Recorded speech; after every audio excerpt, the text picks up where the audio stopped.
देखो, एक बार जस्ट मैं आपको इतना तो डिटेल में नहीं, इसको मैं रिवीजन कहने जा रहा हूँ, बट ये कह सकते हैं कि एक बार मैं बॉर्डर कर लूँ कि हम लोग कौन-कौन से टॉपिक इसमें डिस्कस कर लिए और क्या कुछ थोड़ा-सा ब्रीफली मैं बॉर्डर कर सकता हूँ, राइट?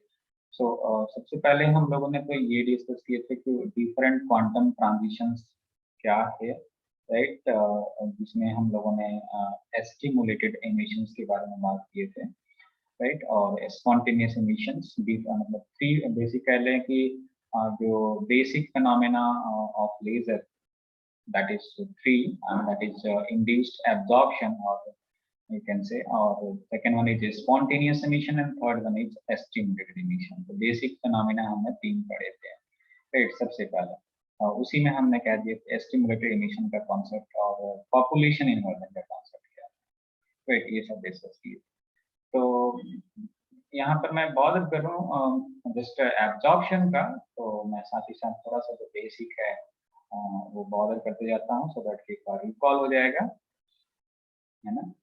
तो किसी भी सब्सटेंस में हम कहते हैं कि बहुत सारे ऐसे एनर्जी स्टेट्स होते हैं, तो हम जनरली कहते हैं कि ground static lower energy states होते हैं, जहाँ पर सारे के सारे एटम्स एग्जिस्ट करते हैं एट नॉर्मल कंडीशंस, राइट? तो जब हम किसी सब्सटेंस को, यानी कि हम लेजर में बात कर रहे हैं, तो पार्टिकुलर सब्सटेंस होता है जिसको हम अगर ये सारा कुछ प्रोसेस कराएंगे तो हमें आउटपुट बहुत ही हाईली इंटेंस प्रोवाइड होगा, राइट? तो यहाँ पर लेजर का आपको फुल फॉर्म पहले मालूम होना चाहिए, light amplification by stimulated emission of radiation, right? अगर ये आपको कॉन्सेप्ट मालूम है तो फिर बाकी चीजें आप समझ सकते हैं। तो यहाँ पर जो फुल फॉर्म में यहाँ पर जो बताया आपको, यहाँ पर एक बार मैं बॉर्डर कर रहा हूँ लेजर, तो यहाँ पर टर्म आ रहा है बेसिकली हम लाइट को एम्पलीफाई करना चाहते हैं, कौन से प्रोसेस से? स्टिमुलेटेड इमिशन प्रोसेस से, राइट? जो आउटपुट में हमें रेडिएशन मिलेगा उसको हम स्टिमुलेटेड एमिशन प्रोसेस के थ्रू, यानी ये कह सकते हैं कि कोई भी लेजर जो हम अब पढ़ेंगे वो कौन से प्रिंसिपल पे बेस्ड होता है, यानी कि स्टिमुलेटेड एमिशन प्रोसेस पे, फिनोमेना पे बेस्ड होता है लेजर, यानी कि इसी प्रोसेस से अगर स्टिमुलेटेड एमिशन नहीं होगा, यानी लेजर यानी कि लाइट, जिसको हम लाइट कहते हैं, वो हमें आउटपुट में एम्पलीफाई होकर के नहीं मिलना है, राइट?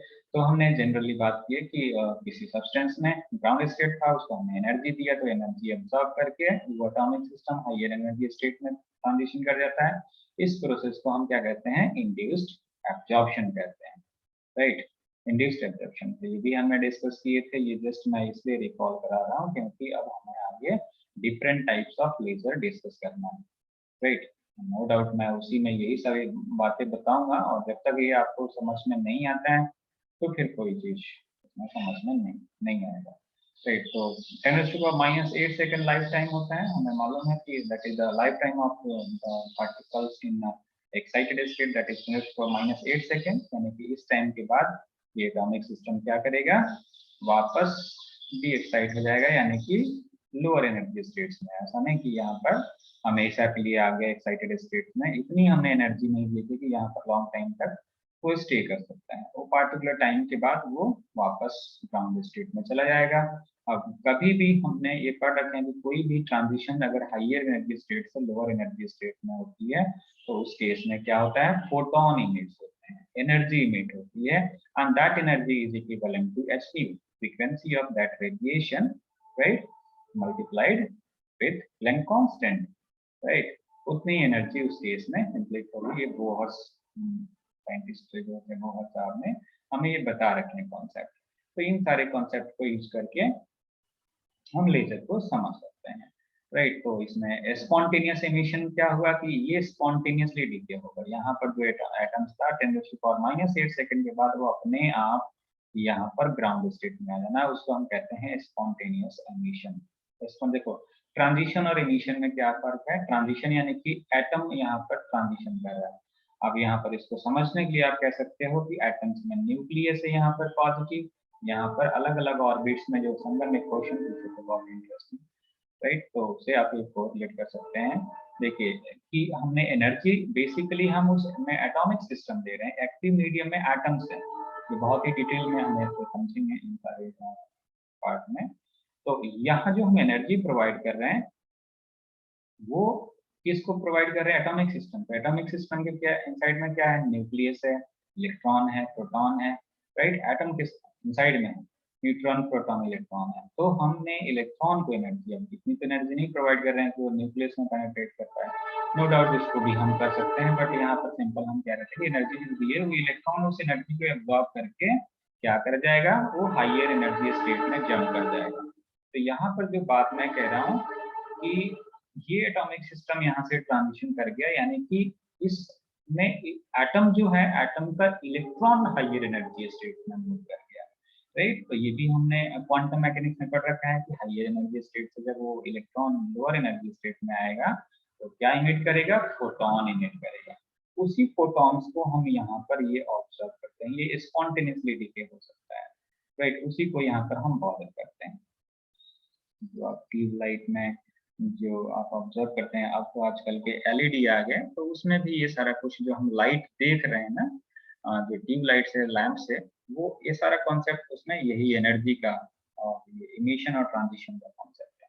तो जो इलेक्ट्रॉन वहां से हाइयर एनर्जी स्टेट से लोअर एनर्जी स्टेट में ट्रांजिशन कर रहे हैं, यानी जंप कर रहा है, उसको तो हम ट्रांजिशन कह दिए। और उसमें जो फोटॉन्स लाइट इमिट हो रहा है उसको हमने इमिशन करा है, क्योंकि वहां पर रेडिएशन इमिट हो रहा है ना। अब इसमें वो इसको हम अब ये तो हम कह दिए कि ये नॉर्मल किसी भी सब्सटेंस में हम ये सारे बॉर्डर कर सकते हैं। अब जो लेजर सब्सटेंस यूज करते हैं उसमें हम कहते हैं कि there is another energy state that have life time more than the this excited state, यानी कि उसमें मेटास्टेबल स्टेट जो होती है उसकी लाइफ टाइम इस एक्साइटेड स्टेट से ज्यादा होती है। Of course the metastable state is excited state, but that have life time larger than the other excited states. That means कि उसकी जो लाइफ टाइम है 10⁻³ सेकेंड। तो एटॉमिक सिस्टम में जो है वो रेडिएशन लेस ट्रांजिशन के थ्रू क्या प्रेफर करता है कि उस मेटा स्टेबल स्टेट में प्रेफर करता है ट्रांजिशन करने के लिए।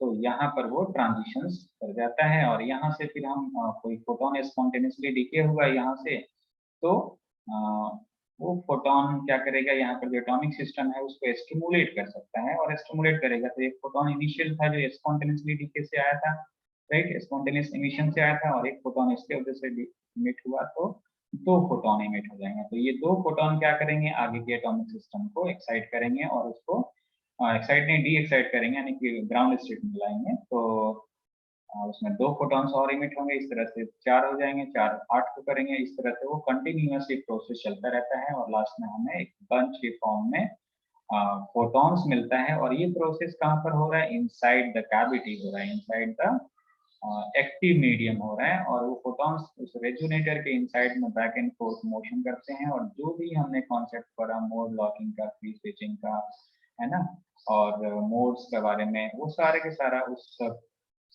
लेजर के इनसाइड में ये सारा फिनोमेना, राइट। सो ये सारी चीजें हैं। यहाँ पर एक टर्म है पॉपुलेशन इन्वर्जन। पॉपुलेशन इन्वर्जन क्या हुआ कि जब हम यहाँ पर एनर्जी प्रोवाइड कर रहे हैं तो एटॉमिक सिस्टम क्या हो रहा है कि ट्रांजिशन कर जा रहा है हाइयर एनर्जी स्टेट में, यानी कि यहाँ पर एटम सिस्टम कम हो गए, एटॉमिक सिस्टम कम हो गए और यहाँ पर ज्यादा हो जाएंगे। ये सारे सारे हाइयर एनर्जी स्टेट्स में, मतलब एग्जैक्टली सारे के सारे नहीं, but mostly higher energy state में पाए जाएंगे।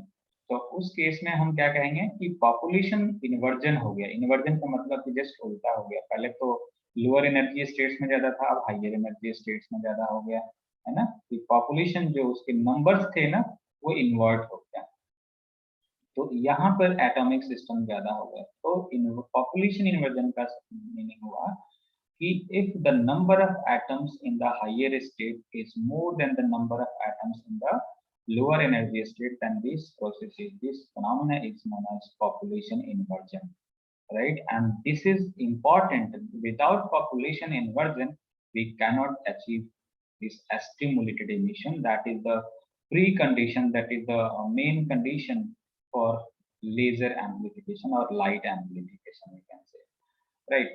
सो ये बहुत ही इम्पोर्टेंट है कि पॉपुलेशन इन्वर्जन एक्टिव मीडियम में, यानी कि उस सब्सटेंस के इनसाइड में पॉपुलेशन इन्वर्जन का कंडीशन ऐसी होना चाहिए। तो उसके लिए भी डिफरेंट मैथडोलॉजी है कि हम पॉपुलेशन इन्वर्जन कैसे अचीव कर सकते हैं।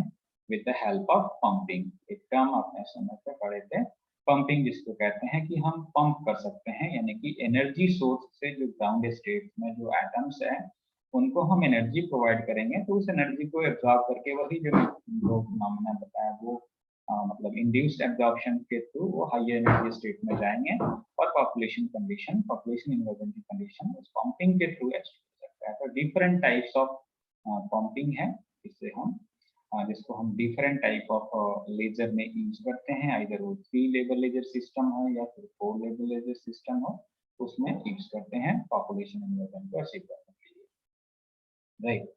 तो इवन हम लोगों ने यहाँ पर जो टर्म है derivation of Einstein relation, basically it is the relation between Einstein coefficient for spontaneous and stimulated emission, right. तो एग्जैक्टली मेरे को तो अभी ध्यान नहीं आ रहा कि वो मैथमेटिकल एक्सप्रेशन क्या है, A21 अपॉन B21 या B12 is equal to 8 by h upon c2। I hope कि यही एक्सप्रेशन है। तो ये हमने ड्राइव किए थे। तो आइंस्टाइन रिलेशंस क्या है? It is the relation between different transition coefficient, है ना। इधर हम कह सकते हैं एब्जॉर्प्शन कोएफिशिएंट और इमिशन कोएफिशिएंट, है ना। कि हम कह देते हैं कि जो यहाँ पर लाइट एब्जॉर्ब करके और हायर एनर्जी स्टेट में आएगा, तो इस केस में हम कह सकते हैं कि एब्जॉर्प्शन कोएफिशिएंट होगा, राइट। और अगर उसमें लाइट एमिट हो रही है, स्पॉन्टेनियसली एमिट होगी लाइट, और स्टिमुलेटेड एमिशन के थ्रू भी लाइट एमिट होगी, तो उसको हम इमिशन कोएफिशिएंट कह सकते हैं, राइट।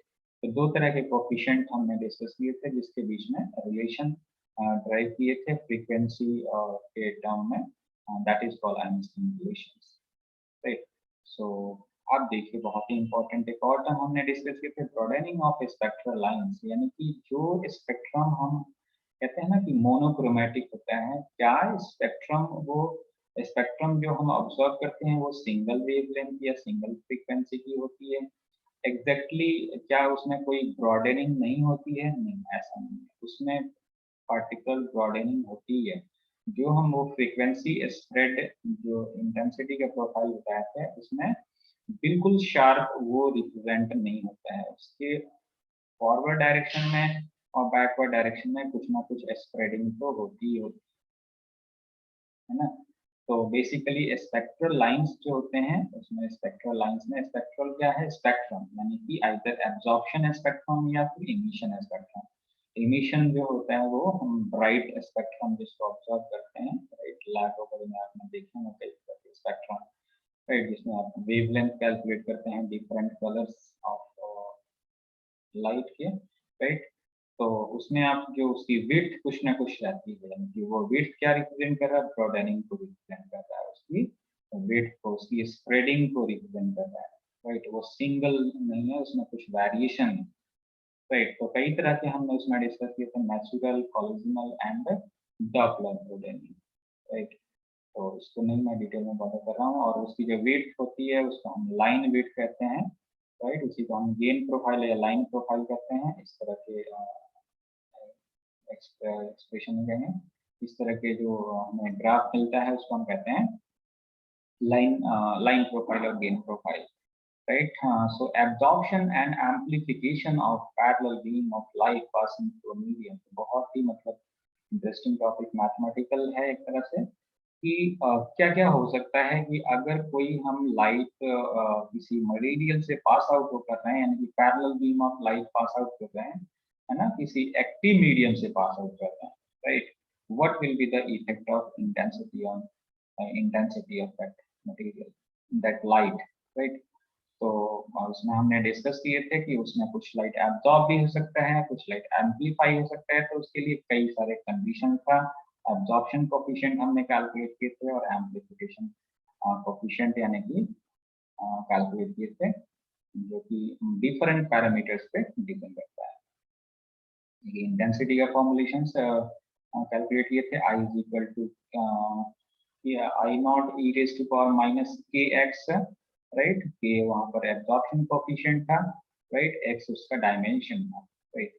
तो ये मैथमेटिकल डेरिवेशन से हमने ये सारा कुछ एक्सप्लेन किए थे कि क्या कुछ मतलब सब्सटेंस में अगर वो लाइट प्रोपेगेट होता है तो कौन से फैक्टर पे डिपेंड करेगा, उसमें एब्जॉर्प्शन होगा, एम्प्लीफिकेशन होगा, और एम्प्लीफिकेशन के लिए क्या क्या पैरामीटर डिफाइंड होता है, right. So next thing is threshold condition.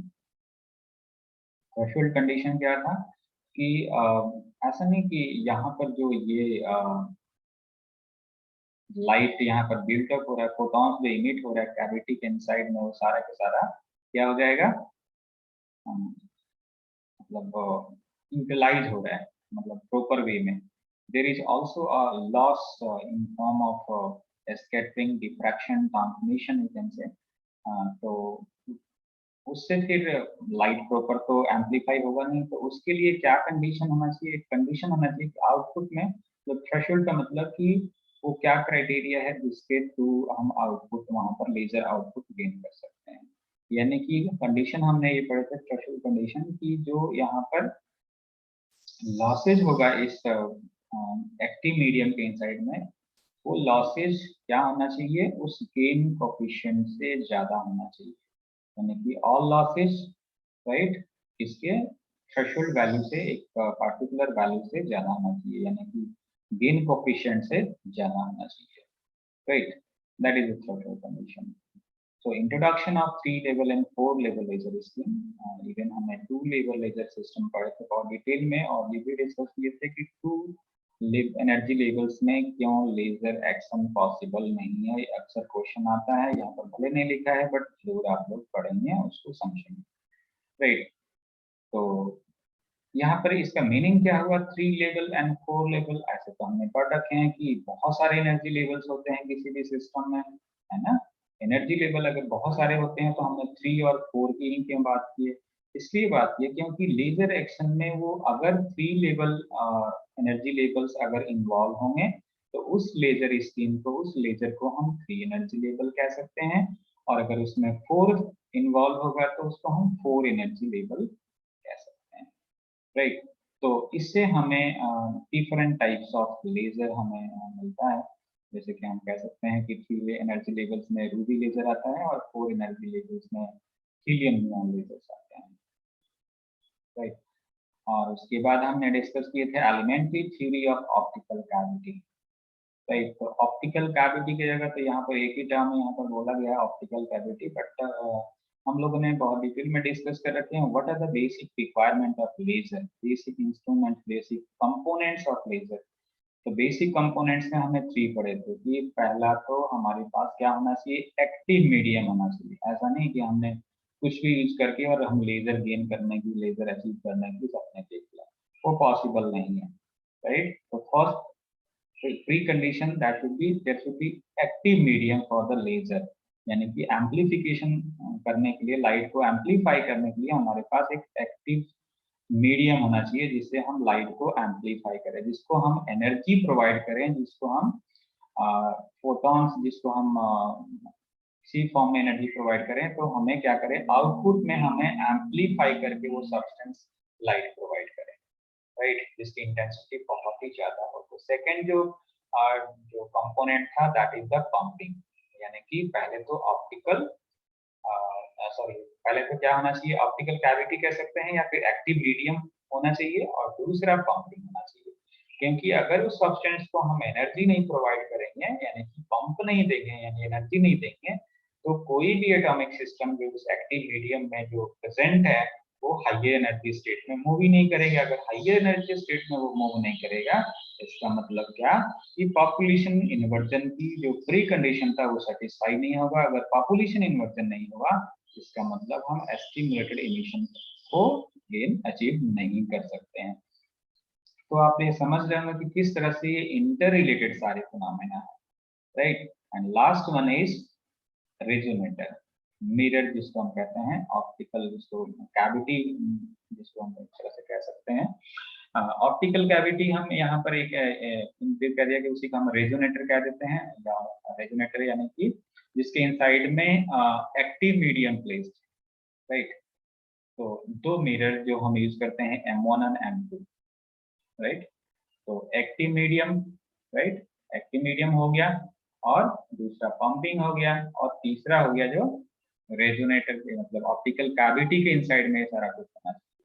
यानी कि उसमें एक मिरर, 2 मिरर लगा होना चाहिए, जिसमें कि एक क्या होना चाहिए, 100% रिफ्लेक्टर होना चाहिए, जो मिरर M1 हो वो 100% रिफ्लेक्टर हो और मिरर M2 हो वो पार्शियली रिफ्लेक्टर हो, यानी सेमी ट्रांसपेरेंट हो, यानी कि हम कह सकते हैं कि उसी पार्ट से जो लेजर लाइट है वो सेकंड मिरर से इमिट करता है। और सारे के सारे जो कहानी हम कह रहे थे वो इस दो मिरर की इनसाइड में बात कर रहे थे, राइट।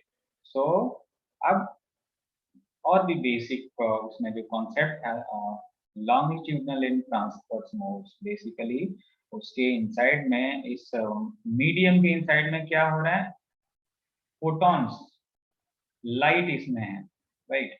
और वो जो एक तरह का वेव्स है, फोटॉन्स क्या है, एक तरह का इलेक्ट्रोमैग्नेटिक वेव्स है, और लाइट है, एनर्जी है, और उस मीडियम के इनसाइड में बैक एंड फोर्थ मोशन कर रहा है। तो वो वेव वो उस यहाँ पर एक ऑब्स्टेकल है दोनों साइड में, तो वो वेव क्या करेगा, बैक एंड फोर्थ मोशन करेगा। अब उस वेव को ही हम यहाँ पर मोड्स कह सकते हैं। अगर हम उसको एक्सियल में यानी कि एक्स एक्सिस के फॉर्म में उसको ऑब्जर्व करते हैं, दैट इज कॉल्ड लॉन्गिट्यूडनल और एक्सियल मोड्स। अगर हम उसको एक्सिस के परपेंडिकुलर में अगर उसको हम ऑब्जर्व करते हैं, that is called transverse mode, right. Generally तो ऐसे नेचर ट्रांसवर्स नेचर होता है लाइट का, राइट।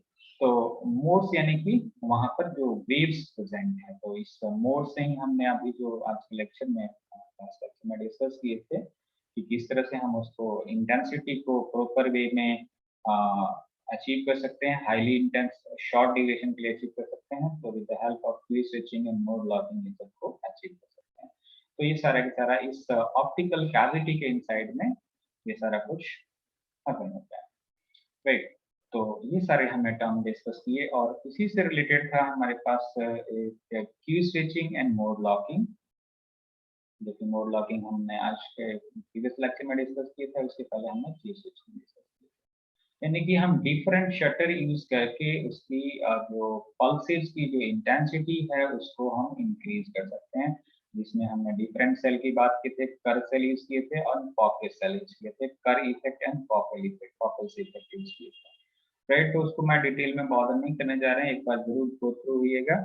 और बाकी के जो यहाँ पर टर्म्स है मैं इसको बॉर्डर कर लूँ, ये एप्लीकेशन ऑफ लेजर से बहुत ही इवन सिंपल वे में लिखा है, उसको मैं गूगल क्लासरूम पे अपलोड कर दूंगा, उसको चेकआउट कर लीजिएगा कि what are the different applications of laser. Even हमने अभी लेजर पढ़ा नहीं, बट नो डाउट अभी जो कॉन्सेप्ट पढ़ा है उससे आप एक बार गो थ्रू होंगे तो आपको समझ में आ जाना है, right. So types of laser अब हम लोग नेक्स्ट लेक्चर में डिस्कस करेंगे। Ruby first laser is ruby laser, and second one is NDR laser, and third one is helium neon laser, and fourth one is carbon dioxide laser, right. तो इन चार laser के बारे में हमें क्या क्या बताना है। फिर दो लेजर और भी है, semiconductor lasers and dye lasers. तो टोटल हमारे पास 6 लेजर्स को स्टडी करना है, तो उसका कंस्ट्रक्शन क्या है, mode of creating population inversion क्या है, एंड उसकी आउटपुट कैरेक्टरिस्टिक्स क्या है, उनके यानी कि ओवरऑल उसकी सारा का सारा फिजिक्स। तो आप देख रहे हैं कि हमारे पास और एक और टॉपिक हमारे पास है, बेसिक्स ऑफ होलोग्राफी। इवन ये टेक्निक हम लेजर का टेक्निक भी यूज करके हम होलोग्राफी को हम समझ सकते हैं, राइट। तो ये जो 6 to 7 यहाँ पर जो इवन 8 कह देना टॉपिक यहाँ पर रह गया, ये सारा कुछ A to Z बेस्ड है जो अभी तक हमने पढ़ रखे हैं। अगर जिसको ये कुछ नहीं आता है वो फिर बहुत ही टफ होगा इसको समझना, फिर तो आपको रखना ही पड़ेगा, और रखने को तो मालूम ही है कि कब उसको भूल सकते हैं, कोई गारंटी नहीं है ना, कोई उसका इंश्योरेंस नहीं होता है। तो बेटर है कि आप लोग उसको बहुत ही अच्छे से एक बार रिवाइज कर लें, राइट। और उसमें कोई भी डाउट्स है, कोई भी क्वेश्चंस रहता है तो आप जरूर पूछें, राइट।